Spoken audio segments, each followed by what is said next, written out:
নমস্কার দর্শক বন্ধুরা, আপনাদের সকলকে স্বাগত জানাচ্ছি রেড স্পোর্টস বাংলার এক নতুন উপস্থাপনাতে। এবং এই অসময়ে একটা ভিডিও বানাতে হচ্ছে আপনাদের সকলের জন্য, কারণ মোহনবাগান সুপার জায়ান্ট তাদের নতুন হেড কোচ হিসেবে জয়েন করেছে সার্জিও লোবেরার। আপনারা সকলেই জানেন যে সার্জিও লোবেরা কিরকম টাইপের কোচ, এবং বলতে বলতেই কিন্তু এটাও বলতে হচ্ছে যে ইতি ঘটলো মোহনবাগানে কোচ হোসে মলিনার। এবং মলিনা যুগে মোহনবাগান কিন্তু বেশ কিছু ট্রফি জিতেছে, আমরা সকলেই জানি। আইএসএল ডাবল করেছে মোহনবাগান, সেখানে আইএসএল লিগ শিল্ড এবং সাথে সাথে আইএসএল কাপ এবং আইএফএ শিল্ড, এই তিনটে ট্রফি কিন্তু অবশ্যই কোচ হোসে মলিনা দিয়েছে মোহনবাগানকে। কিন্তু তার যে স্টাইল অফ প্লে ছিল বা তার যে ট্যাকটিক্স ছিল, সেটা নিয়ে কিন্তু অনেকের একটা মতভেদ ছিল এবং সবারই একটা দ্বিমত ছিল যে Mohun Bagan head coach Jose Molina যখন তিনি হেড কোচ ছিলেন, তখন কিন্তু অনেক এরকম টাইম হয়েছে যেখানে ট্যাকটিক্সের কারণে মোহনবাগান বেশ কিছু পয়েন্ট কিন্তু মাঠে ফেলে এসছে। এবং গত সিজন মোহনবাগানের যা টিম ছিল বা মোহনবাগানের প্রত্যেকটা প্লেয়ারের যা পারফরমেন্স ছিল, সেই জিনিসটা হয়তো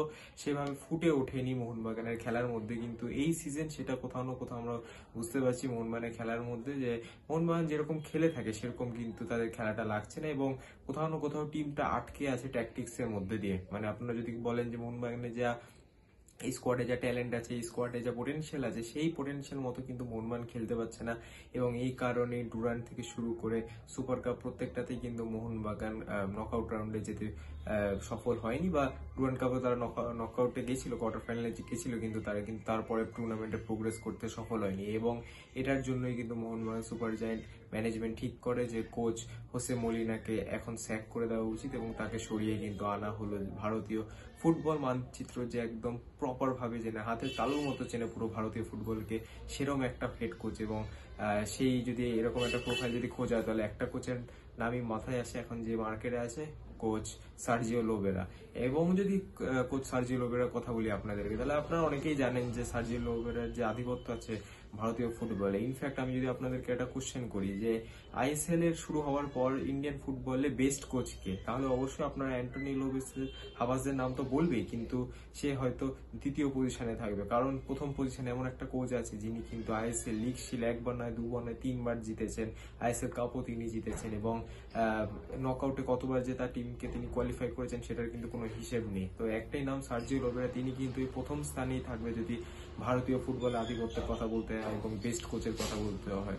অবশ্যই আন্টোনিও লোপেস আবাসও সেই লিস্টে থাকবেন, কিন্তু যে পরিমাণ আইএসএল শিল্ড তিনি জিতেছেন কোচ সার্জিও লোবেরা, সেটা কিন্তু আমাদের ভুললে চলবে না। যদি শুরু করতে হয় এফসি গোয়ার দিনগুলো থেকে, তাহলে আপনারা জানবেন যে ভারতের যে ফরেনারদের স্ট্যান্ডার্ড আছে, আমরা জানতাম যে আইএসএল এই 2014 থেকে 20 অব্দি নানান মার্কি প্লেয়ার্স এখানে খেলতো, এবং মার্কি প্লেয়ার্সদের একটা জিনিস আছে যে তারা ক্লাস প্লেয়ার তো ছিলই, কিন্তু তাদের একটা বয়স হয়েছিল, লেজেন্ড অনেকেই লেজেন্ড এসেছিলেন, তার একটা বয়স ছিল। কিন্তু কোচ সার্জিও লোবেরা নতুন টাইপের প্যাটার্ন অফ ফরেনার্স আনতেন ইন্ডিয়াতে, এবং এনেছেনও। সেখানে আমরা যদি কথা বলি সেই গোয়ার টিমে মুর্তাদা ফল, হুগো বুমু, তারপর থেকে শুরু করে কোরোমিনাস থেকে শুরু করে আরো অনেক, মুর্তাদা ফল, এমএস জাহু, আপনি শুধু নাম বলুন আর এই প্লেয়ার গুলোকে দেখুন, জাস্ট মানে কিরকম পেডিগ্রি প্লেয়ার ছিল। যদি জাস্ট এফসি গোয়া টিমটার কথা বলি, তাহলে মুর্তাদা ফল, এমএস জাহু, হিউগো বুমু, আমি যদি বলি এদু বেদিয়া, সেখান থেকে কোরোমিনাস, তাহলে আপনারা বুঝতেই পারছেন যে 5-6টা ফরেনার যে একটা টিমের মধ্যে আছে, তাদেরই পোটেনশিয়াল বা তাদেরই কোয়ালিটি কত বেশি। এবং সেই টিমটা যখন গোয়াতে ছিল, অবিশ্বাস্য টিম ছিল, আইএসএল শিল্ড তখন জিতেছিল তারা। যদিও আইএসএল শিল্ডের ইম্পর্টেন্স তখন সেরকম একটা ছিল না, কিন্তু তারা আইএসএল এর কাপ ফাইনালে কোয়ালিফাই করে, এবং পুরো টুর্নামেন্ট তারা যেভাবে ডমিনেন্স নিয়ে খেলেছিল সেটা কিন্তু এক কথায় অসাধারণ। এবং ফাইনালে তাদেরকে হারতে হয় কোচ কার্লোস কোয়াদ্রাতে বেঙ্গালুরু এফসির বিরুদ্ধে। কিন্তু তারপরে তিনি মুভ করেন মুম্বাইতে, যেখানে মুম্বাই পুরো গোয়ার যেহেতু সেট আপটা ছিল কোচ সার্জিও লোবেরা, সেটাকে পুরো তুলে এনে মুম্বাইতে শিফট করেন। এবং মুম্বাই তারপরে এই যে 2-3 বছর যদি কথা বলি, সেখানে মুম্বাই যা ডমিনেন্স দেখিয়েছে ইন্ডিয়ান ফুটবল, সেটা আশা করি আপনারা সকলেই জানেন। কোচ সার্জিও লোবেরা তিনি কিন্তু কোচ আন্তোনিও লোপেস হাবাস তাকে আইএসএল ফাইনালে হারিয়েছেন, শিল্ড জিতেছেন, এএফসি তে মুম্বাইকে রিপ্রেজেন্ট করেছেন, মুম্বাই এএফসি তে খুব ভালো খেলেছিল, এএফসি এলিটে।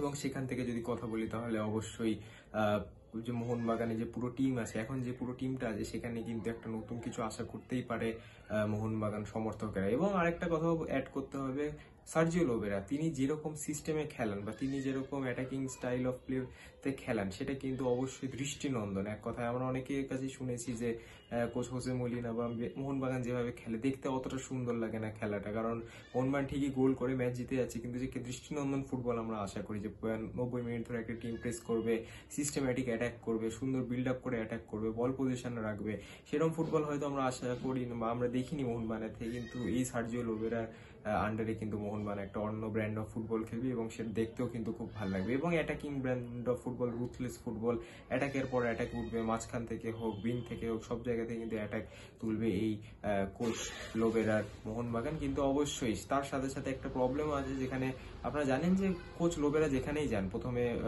তিনি এফসি গোয়াতে এসছেন, তারপর মুম্বাইতে এসছেন, তারপরে তিনি গেছিলেন উড়িষ্যাতে। সেখানে কিন্তু তার যে একটা সেট অফ ফরেনার্স, তারা কিন্তু অবশ্যই কোচ লোবেরার সাথে ট্রাভেল করেছে। গোয়াতেও যে সেট অফ ফরেনার 3-4টা ফরেনার ছিল, তারা কিন্তু ট্রাভেল করেছিল মুম্বাই থেকে কিন্তু তারা গেছিল উড়িষ্যাতে। তো এইটা একটা নতুন ইকুয়েশন হবে বা একটা নতুন টেস্ট হবে মোহনবাগানের জন্য, যে কোচ লোবেরা তাদের যে সেট অফ ফরেনার্স ছিল তারা কিন্তু এখন মোটামুটি কেউই অ্যাভেলেবেল না। মুর্তাজা ফল তার অনেক বয়স হয়ে গেছে, তিনি আদেও কন্টিনিউ করবে কিনা ফুটবল খেলা, তিনি রিটায়ারমেন্টও নিতে পারেন। সেখানে একটা ভরসাযোগ্য ডিফেন্ডার তিনি ছিলেন মুর্তাজা ফল, পাশাপাশি এমএস জাহু, তার মতো সেন্ট্রাল ডিফেন্সিভ মিডফিল্ডার ইন্ডিয়াতে এসেছে কিনা সেটা নিয়ে একটা ডাউট আছে। তার মতো quality centre defensive midfielder Lobera আর পাবে কিনা সেটা নিয়েও কিন্তু এখন একটা প্রশ্ন অবশ্যই থেকে যাবে। তাছাড়া হিউগো বুমুসের মতো একটা অ্যাটাকিং মিডফিল্ডার, তিনি এখন উড়িষ্যাতে আছেন হিউগো বুমুস, কিন্তু হিউগো বুমু সার্জিও লোবেরার আন্ডারে যতদিন খেলেছে ততদিন কিন্তু একদম দাপিয়ে ফুটবল খেলেছেন। বা এটাও বলা যেতে পারে যে হিউগো বুমুসের যে বেস্ট ফুটবলটা তিনি কিন্তু সার্জিও লোবেরার আন্ডারেই খেলেছেন। পাশাপাশি যদি কথা বলি স্ট্রাইকারদের, তাহলেও কিন্তু কোচ সার্জিও লোবেরা একটা টিপিক্যাল ব্র্যান্ড অফ স্ট্রাইকার পছন্দ করেন। ডিয়েগো মরিৎসের মতো স্ট্রাইকার আপনারা দেখেছেন, কোরোমিনাসের মতো স্ট্রাইকার আপনারা দেখেছেন, জর্জ ফিরাডিয়াসের মতো স্ট্রাইকার আপনারা দেখেছেন। সেই রকম টাইপের কিন্তু একদম Fox in the box striker তিনি পছন্দ করেন। এবং হয়তো জেমি ম্যাকলারেনের সাথেও কোচ সার্জিও লোবেরা একটা ভালোই বন্ডিং বা একটা ভালো কম্বিনেশন বিল্ড হতে পারে, এটা কিন্তু বলাই যায়। কিন্তু পাশাপাশি এখানে একটা ট্রিভিয়াও আছে, যে আপনারা জানেন যে ঠিক 2 বছর আগে 2023 সালে যখন কার্লোস কোয়াদ্রাদো ইস্ট বেঙ্গলে কোচ হয়ে আসেন, তখন কিন্তু প্রথমে ইস্ট বেঙ্গল ম্যানেজমেন্ট কন্ট্যাক্ট করেছিল এই সার্জিও লোবেরাকেই। এবং এই সার্জিও লোবেরা কিন্তু তখন ইস্ট বেঙ্গল ম্যানেজমেন্টকে একটা প্রস্তাব দিয়েছিল যে তার পছন্দের কিছু ফরেনারকে কিন্তু ইস্ট বেঙ্গলকে নিতে হবে, তাহলেই কিন্তু কোচ সার্জিও লোবেরা ইস্ট বেঙ্গলে আসবেন। কিন্তু সেই ডিলটা আনফর্চুনেটলি সেভাবে পুল হয়নি এবং সেভাবে ক্লোজ ডাউন হয়নি।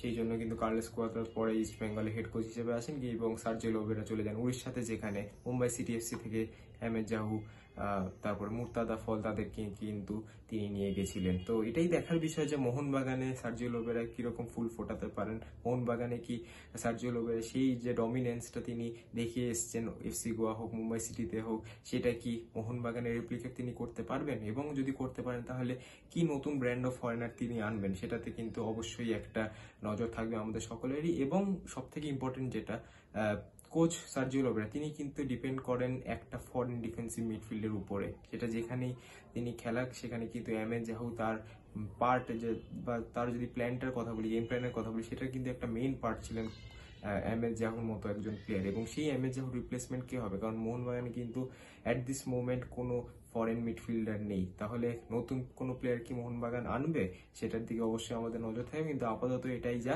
যে কোচ সার্জিও লোবেরা তিনি কিন্তু মোহনবাগান জয়েন করে ফেলেছেন অফিসিয়ালি, এবং আজকে মিডিয়া টিম থেকেও সেই অ্যানাউন্সমেন্ট আপনারা পেয়ে গেছেন। এই আজকেই কিন্তু ডিলটা হলো বুধবার। এবং মোহনবাগান জয়েন করে কিন্তু তিনি বলেছেন যে এরকম একটা ঐতিহ্যবাহী ক্লাবে তিনি এসে কিন্তু খুব খুশি, এবং পুরো কেরিয়ারই তিনি চান যে একটা ডমিনেন্স নিয়ে তিনি সবসময় চলেছেন, এবং সেরকম একটা ক্লাবে যখন তিনি এসে কোচিং করাতে পারছেন সেটা কিন্তু তার কাছে একটা গর্বের বিষয়। এবং তিনি চাইবেন যে মোহনবাগানের যে এই যে সেট অফ প্লেয়ার্স আছে বা এত কোয়ালিটি প্লেয়ার্স আছে, তাদেরকে নিয়ে কিন্তু তিনি ভারতে আবারও আধিপত্য বিস্তার করতে চান। সেটা কিন্তু কোচ সার্জিও লোবেরা নিজের যে বলতে পারেন যে অ্যানাউন্সমেন্ট পোস্ট আছে সেখানে কিন্তু তিনি বলেইছেন মোহনবাগান মিডিয়া টিম। তো অবশ্যই আমাদের কিন্তু নজর থাকবে এই সার্জিও লোবেরা এবং মোহনবাগানের নতুন যুগলবন্দিতে। এবং 30শে নভেম্বর থেকে কিন্তু মোহনবাগান প্র্যাকটিসে নেমে যাচ্ছে এবং সার্জিও লোবেরা খুব শীঘ্রই চলে আসছেন কলকাতা শহরে। সেই সব নিয়ে প্রতিবেদন অবশ্যই থাকবে রেভ স্পোর্টস বাংলা চ্যানেলে, তো নজর রাখতে আপনারা অবশ্যই ভুলবেন না। এবং আপনাদের জন্য আজকের এই ভিডিওটা এতটাই। যদি ভালো লাগে তাহলে অবশ্যই লাইক করবেন, এবং চ্যানেলে যদি নতুন হন তাহলে অবশ্যই সাবস্ক্রাইব করবেন। আপনাদের সাথে দেখা হবে পরবর্তী ভিডিওতে। ততদিনে ভালো থাকবেন, সুস্থ থাকবেন এবং নমস্কার।